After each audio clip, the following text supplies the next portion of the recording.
السلام علیکم ورحمۃ اللہ وبرکاتہ۔ ناظرین، استقبال ہے آپ کا ہمارے چینل دا اردو نیوز میں۔ راجستھان حکومت کے ذریعے اسکولوں میں سوریہ نمسکار لازم کرنے کی ہدایت جاری کی گئی تھی۔ بالخصوص 15 فروری کو سبھی اسکولوں میں سوریہ سپتمی کے موقع پر اسے لازم کیا گیا ہے۔ اس کے تناظر میں صدر جمعیت علماء ہند مولانا محمود اسد مدنی کی ہدایت پر جمعیت علماء راجستھان کی مجلس عاملہ کا ایک اہم اجلاس مسلم مسافر خانہ جے پور میں منعقد ہوا، جس کی صدارت مولانا قاری محمد امین پوکرن نے کی۔ اجلاس میں سوریہ نمسکار کے بارے میں مولانا عبدالواحد کھتری، جنرل سیکریٹری جمعیت علماء راجستھان نے تجویز پیش کی۔ منظور شدہ قرارداد میں اسکولوں میں 15 فروری کو سوریہ سپتمی کے موقع پر طلباء، والدین اور دیگر کے لیے اجتماعی سوریہ نمسکار کے حکومت حکم کی مذمت کرتے ہوئے کہا گیا کہ مذہبی معاملات میں کھلی مداخلت اور آئین میں دی گئی مذہبی آزادی کے خلاف ہے۔ لہذا مسلم کمیونٹی سے اپیل کی جاتی ہے کہ وہ 15 فروری 2024 کو سوریہ سپتمی کے دن طلباء کو اسکول نہ بھیجے اور اس تقریب کا بائیکاٹ کرے۔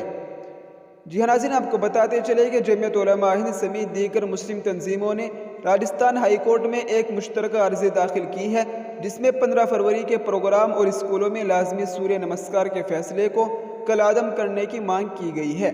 عدالت میں آج جمعیت علماء ہند کی جانب سے وکیل ظہور نقوی موجود تھے۔ حالانکہ آج ہی سماعت پر زور دیا گیا، لیکن معاملے کی سنگینی کو دیکھتے ہوئے عدالت نے 14 فروری کی تاریخ مقرر کی ہے۔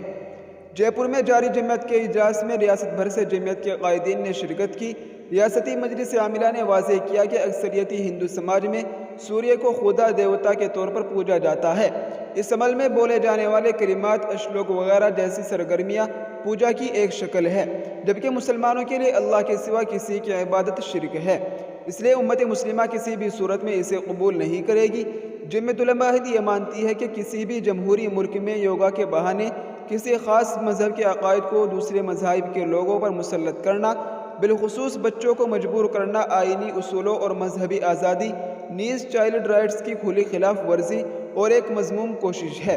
ہم ملک کے جمہوری نظام کے مطابق اس کے خلاف ہر سطح پر آواز بلند کریں گے۔ جمعیت علماء نے ریاستی حکومت سے اپیل کی ہے کہ وہ یوگا پریکٹس کے مسئلے پر مسلم کمیونٹی کو اعتماد میں لے تاکہ غیر ضروری تنازع سے بچا جا سکے اور مذکورہ متنازع حکم کو فوری اثر سے واپس لینے کی ہدایت جاری کی جائے، کیونکہ اس قدم سے ملک کے جمہوری ڈھانچے کو نقصان پہنچے گا۔ جمعیت علماء ہند نے مسلم کمیونٹی سے اپیل کی ہے کہ وہ اپنی نئی نسلوں کے ایمان و عقیدے کی حفاظت کرے اور اس سلسلے میں کسی قسم کا دباؤ قبول نہ کرے، کیونکہ آئین میں اپنے مذہبی عقیدے پر قائم رہنے کی ہر ایک کو آزادی ہے، نیز کسی کو مذہبی بنیاد پر تعلیم سے محروم نہیں کیا جا سکتا۔ نئی دہلی میں جمعیت علماء کے قانونی معاملات کے نگراں ایڈوکیٹ و مولانا نیاز احمد فاروقی نے ہائی کورٹ میں دائر کی گئی عرضی پر روشنی ڈالتے ہوئے کہا کہ ہمیں عدالت سے انصاف ملنے کی امید ہے۔ یہ مسلم کمیونٹی کے ایمان و عقائد کے تحفظ کا مسئلہ ہے۔ جی ہاں ناظرین، یہ اس وقت کی بڑی خبر تھی جس کو ہم نے آپ کے ساتھ شیئر کیا ہے۔